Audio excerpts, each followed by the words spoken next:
will gas heating have a negative impact on the EPC going forwards?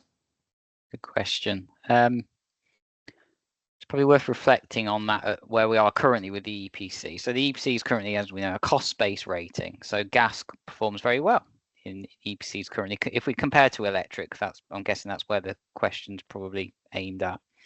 So at the moment, a common thing that we get asked at Elmhurst is, I've switched to a heat pump. Why is my rating no better than gas or even worse? And that's all to do with the cost of electricity in this country. It's around 4 times more expensive per unit than gas, as the EPC is a cost-based rating.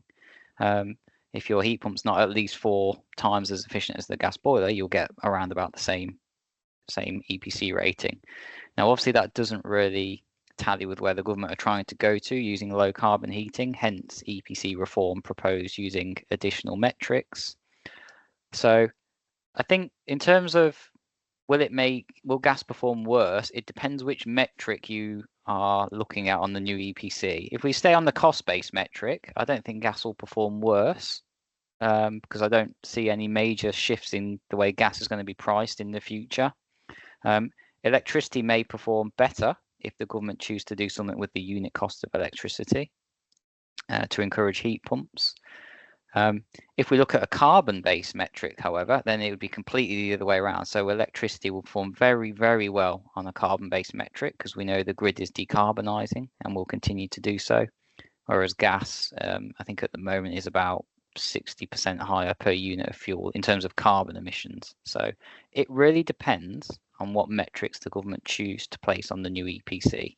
If it's price related, gas probably won't perform any worse than it currently does.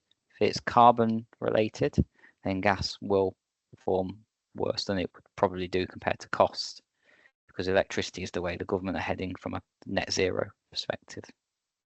Yeah, and I think we can sort of not take into account that direction of travel of electrification of heat.